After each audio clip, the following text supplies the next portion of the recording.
Bom dia, meninos! Como vão? Vamos para mais uma aulinha. Essa é a nossa penúltima aula antes da prova. A prova tá chegando, então fica ligado aí, tá? A aula de hoje é sobre queimadura. E aí a Ana Maria tem o Louro José e eu tenho, ó, o Tucano aqui, ó, para me ajudar. Vamos dar um nome para o Tucano, para apontar a aulinha de hoje, tá certo? Então, a aula de hoje é da professora Telina, tá? E aí é sobre queimadura. Vamos falar um pouquinho sobre isso. Então, o que seria queimadura, né? Qual é a definição de queimadura? Nada mais é do que lesões que são causadas principalmente no tecido cutâneo, provocada por uma ação direta ou indireta de algo, né, de algum objeto que porta uma alta temperatura, tá? E aí ela pode ser, esse objeto, né, esse agente, pode ser um agente químico, pode ser um agente térmico ou pode ser um agente elétrico, como por exemplo, algum metal quente, né? O próprio fogo, o ácido, né? O contato elétrico, a eletricidade ela também queima. Você ficar próximo a um local muito quente, como por exemplo um forno industrial, uma caldeira, radiação, raios solares, o próprio frio, né? Então o gelo ele também queima. E algumas plantas também elas vão queimar, certo? Muitas pessoas elas pensam que queimadura está relacionada somente a um dano, uma lesão na pele, né? Mas essas queimaduras elas vão lesionar muito mais do que a pele, né? Ela, dependendo do grau dela, a gente tem o primeiro grau, o segundo grau, o terceiro grau e o quarto grau. Ela pode incluir também músculos, nervos, vasos sanguíneos e até os ossos, tá? E aí a gente fala da pele porque o principal órgão que vai ser afetado pela queimadura vai ser a pele, né? A pele ela é complexa e ela a principal função dela vai ser proteger o nosso organismo, né? A pele é considerado o maior órgão do corpo humano e aí a fundamental função dela é proteger a gente, tanto de qualquer tipo de exposição, né? Você já pensou se a gente não tivesse a pele, qualquer coisa que a gente tocasse, a gente ia se contaminar, porque não ia ter essa barreira protetiva, né? Tanto que agora no coronavírus, as principais vias de infecção são os olhos, o nariz e a boca.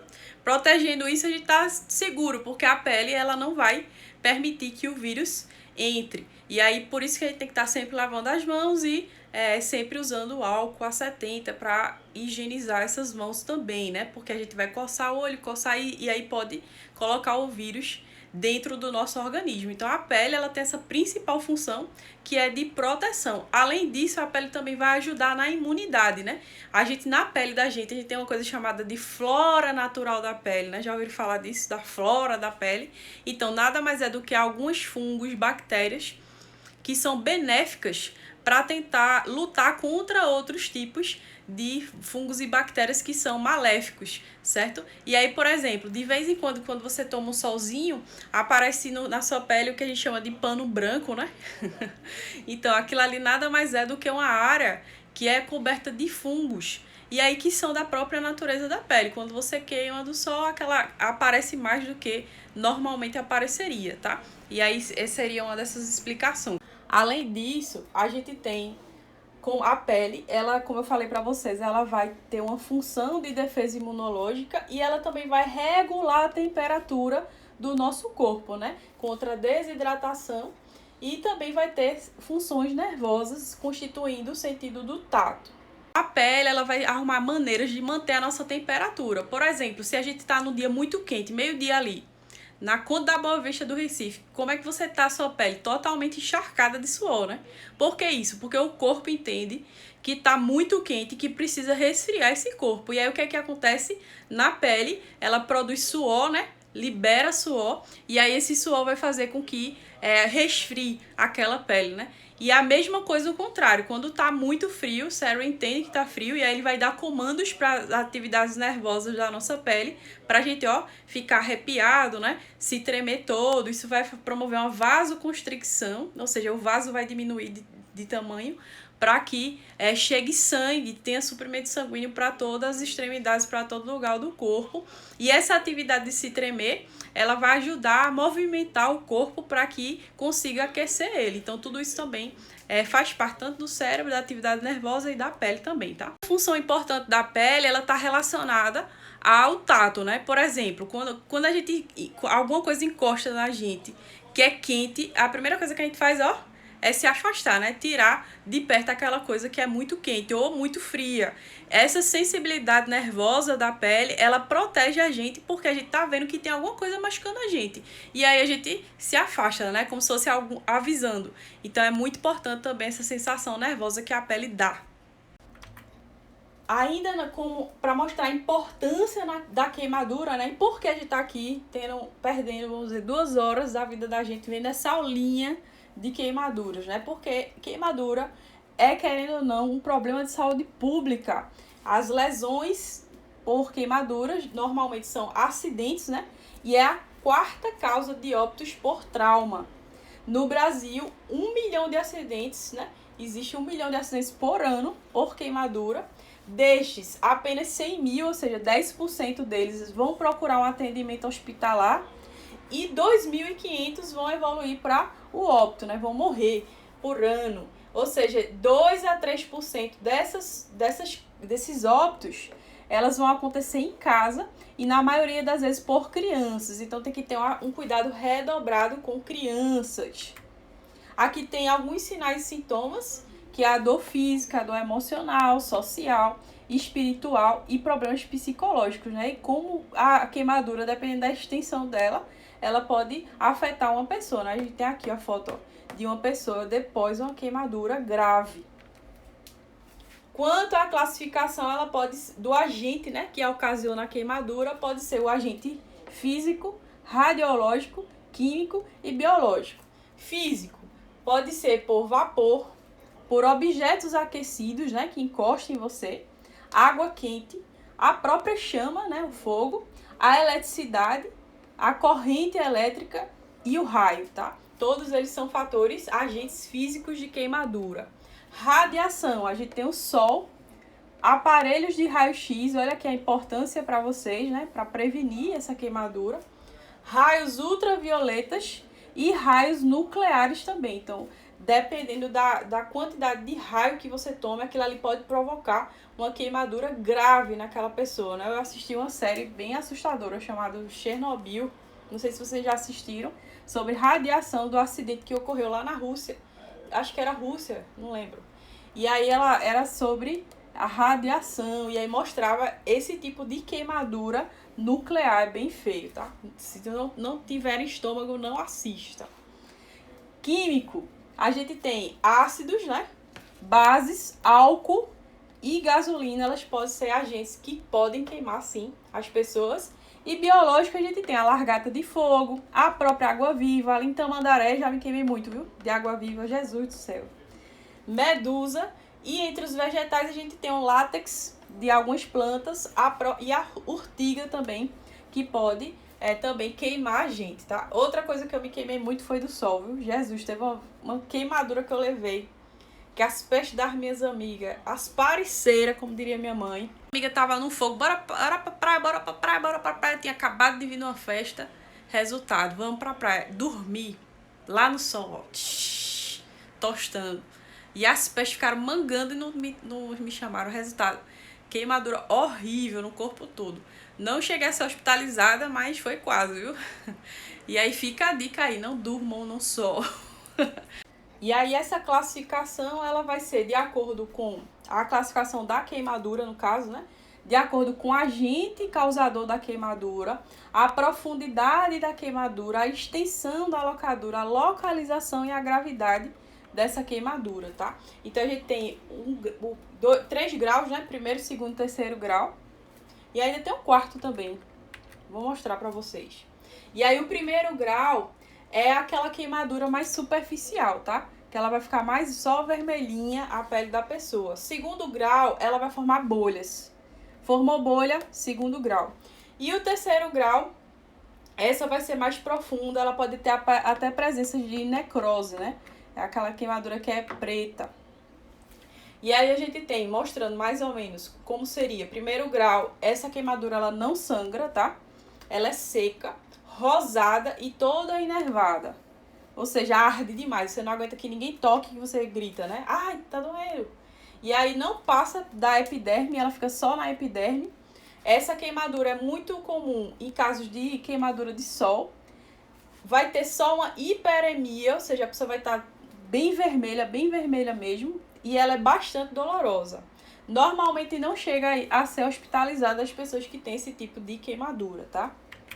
Aqui alguns exemplos, pronto, eu fiquei assim, ó. Jesus do céu, triste fim. Queimadura de segundo grau. A gente atinge a derme, ela é úmida, então ela fica soltando um cerozinho, tá? Tem a presença da bolha, teve bolha segundo grau. Essa bolha é para estourar ou não? E aí? Se deve estourar ou não a bolha? De jeito nenhum se estoura a bolha, tá? Aquela bolha tá protegendo a gente. Então ela tem que deixar ela secar naturalmente. Não é para estourar bolha nenhuma, pelo amor de Deus. E aí a pele vai estar também rosa e hiperemiada, né? Vermelha, vai estar bastante dolorosa também. E a cura é espontânea, mas ela vai ser mais lenta do que a de primeiro grau, tá? Então, ela vai ser um pouco mais lenta, pode formar cicatrizes ou não, tá? Mas ela é menos ruim, vamos dizer, do que a de terceiro grau. Olha aqui alguns exemplos de queimadura, a bolha, tá vendo? Aqui também foi uma bolha grande que estourou. Veja que ela é bem úmida, tá vendo? Bem úmida. Terceiro grau, aí vai ser a profundidade, né? Além da pele, ela vai atingir a pele, a derme, a hipoderme, ela vai atingir, pode atingir músculo, osso, nervo, vaso, tudo. Ela vai ter pouca ou nenhuma dor, porque como o nervo morreu nessa queimadura, você não vai sentir dor nenhuma. Ela também vai ser úmida e normalmente ela é branca, amarela ou marrom, certo? Ela não cicatriza espontaneamente, então precisa fazer um enxerto, né? Tirar a pele de um lugar e botar em outro. Aqui alguns exemplos. Ela é bem, tá vendo? Bem esbranquiçada essa região e com os pontos pretos. Aqui outro exemplo, ó. Veja como tá bem necrosado, né, o paciente. E a gente tem a fisiopatologia. Eu não sei porque não tem aí quarto, mas eu não sei também se eu não tô me confundindo com a lesão por pressão, que são 4 graus. Então só deve ser 3 mesmo, viu, povo? Se você botar 4 na prova, eu vou considerar por causa do erro dessa aula. Enfim, são 3 graus, 4 é lesão por pressão. Deixa para lá, vamos pular essa parte. E aí a gente tem a fisiopatologia, né? Que é entender como é que ocorre isso, né? Primeiro a gente tem um processo de edema, perda de líquido, e aí aumento da permeabilidade capilar, que geram grandes riscos ao paciente. Então, quais são as principais complicações que um paciente tem no momento que ele se queima de segundo e terceiro grau? Primeiro, de ter um choque hipovolêmico, né? Dele perder muita água, desidratar ao ponto de entrar em choque hipovolêmico, e também a perda de eletrólitos, né? À medida que ele perde água, ele também vai perdendo cátions, elétrons, né? E aí ele vai ter uma perda de eletrólitos severa. E aí a gente vai contar a extensão da queimadura através de um percentual que é chamado de percentual da superficial do corpo ou da pele queimada, tá? E aqui ele mostra uma figura dizendo, por exemplo, a cabeça da pessoa é 9 pontos, 4,5 da frente, 4,5 de trás. O tórax e abdômen são 9 pontos, aliás, 9 e 9. Aí a gente tem aqui 18, aqui também 18. O braço, na parte da frente, 4,5, na parte de trás, 4,5. Então aqui também é 9. Pernas, 9. E a parte genital, 1%, tá? Se você somar tudo, vai dar 100%. Por isso que geralmente é falado quantos por cento do corpo foi afetado. Ah, fulano teve uma queimadura em 80% do corpo, em 10% do corpo, em 20% do corpo. É através dessa regrinha aí dos 9, a regra dos 9, que a gente sabe qual é o percentual de queimadura que esse paciente tem. Eu vou mandar até uma aulinha de um professor muito bom, que ele explica bem direitinho como essa parte dos 9, que dá para decorar bem tranquilamente, tá certo? E na criança, é basicamente pela metade, tá? Lembrando que a cabeça vai ser maior, porque a cabeça da criança, ela tem a cabeça grande em relação ao tronco, né? Então a cabeça é 18%, membros inferiores 13,5% e os demais é praticamente igual ao adulto. E aí a gente tem a localização crítica dessa queimadura, a gente considera quando acomete a face, as mãos, as vias aéreas e os genitais, e as semicríticas são as demais áreas, porque essas áreas são as mais, vamos dizer, que incomoda mais ao paciente, né? Que pode gerar uma maior gravidade. E aí essa gravidade, além do local, vai depender também da profundidade da queimadura, da extensão da queimadura, se envolve áreas críticas ou não, a idade, né, maior que 55 anos e maior que 10 anos, também isso pode, menor que 10 anos, maior que 55 e menor que 10 anos, isso vai comprometer muito. E a presença de lesões pulmonar, de órgãos e fraturas também pode agravar o paciente, além desse paciente ter doenças crônicas, como por exemplo diabetes, hipertensão, ICC, né, que é insuficiência cardíaca congestiva. Tudo isso pode agravar. Alguns cuidados hospitalares que a gente vai ter é o ABCDE para vítimas queimadas, tá? Então, por exemplo, queimaduras que envolvam vias aéreas, face, edema, faringe, orofaringe. Então, tudo a gente tem esse primeiro cuidado de tentar dar oxigênio a esse paciente. B, se houver inalação de fumaça e confusão mental. C, avaliar o tamanho da queimadura e do choque. D, avaliar o nível de consciência. E fazer um curativo. Esses cuidados, a gente, principalmente na vítima, a gente tem que observar a instabilidade dela, se ela está estável ou instável, e encaminhá-la imediatamente para o hospital, se ela estiver instável. Se ela estiver estável, ela pode aguardar um pouco o socorro. E aí sempre tá verificando os sinais vitais, a monitoração, ver os sinais, os sintomas, o acesso venoso e a hidratação. Os principais problemas com a queimadura, principalmente a inalação da fumaça, tá? Então eu não sei se vocês se lembram de uma boate chamada Boate Kiss, que pegou fogo e muita gente morreu, não da queimadura em si, mas porque inalou aquela fumaça e aí ficou inalando, de repente se sentiu muito cansado. E aí adormeceu e dormiu para sempre, né? Morreu. Então a gente tem que ter um cuidado maior para esse paciente. Às vezes ele parece estar bem, mas ele está ali com uma perda de saturação de oxigênio, ele pode entrar em um coma e vir a falecer. Outros cuidados é afastar a vítima, né, do que está causando a queimadura nela. Se a vítima estiver em chamas, envolvê-la com o cobertor e rolar ela pelo chão e resfriar com água, não gelo. Gelo queima, água, tá? Retirar os adornos da vítima também, porque aquilo continua queimando, né? Anel, brinco, pulseira, corrente, ela vai continuar queimando, tem que tirar. Retirar roupa, oferecer muita água, lavar a área afetada com muita água. Se for o caso de queimadura de energia, desligar a chave geral e providenciar a transferência o mais rápido possível. Outras coisas que a gente vai fazer é resfriar as áreas queimadas, buscar sinais e sintomas de traumas associados, né, e outros exames secundários, avaliar o nível de consciência, né, se essa pessoa está alerta, se ela responde a estímulos verbais, a dor, ou se ela está inconsciente.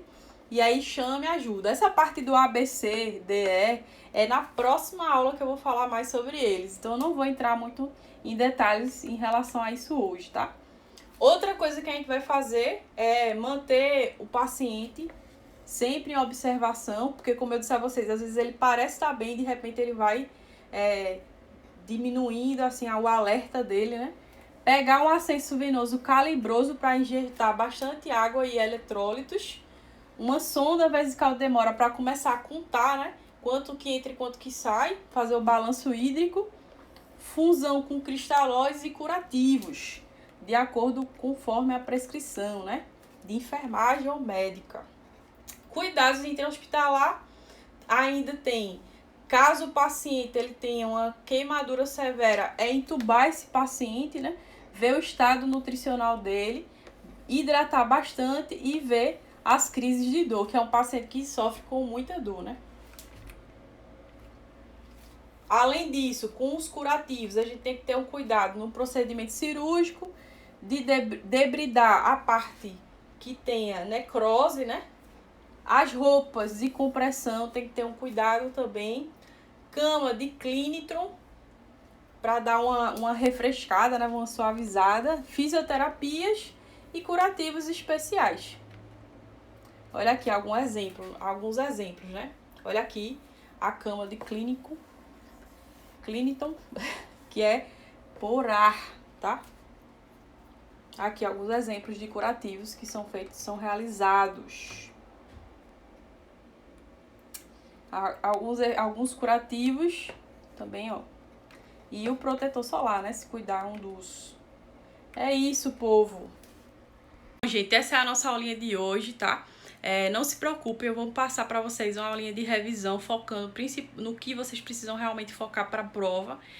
As aulas geralmente aprofundam muito, mais do que deveria, porque não tem outra forma de explicar, não tem como explicar sem falar sobre tudo, né? Tratamento, como cuidar desse paciente, nem nada disso. Então, é isso, fiquem tranquilos, tá? Não se apavorem, eu tô com medo, que eu não tô vendo a carinha de vocês estar, meu Deus, é muita coisa, essa professora é louca! Não, eu tô ciente que vocês têm outras cadeiras, que vocês têm outros assuntos e vai dar tudo certo. Fiquem tranquilos, tá bom? Um beijo, meninos. Até a próxima semana. Tchauzinho.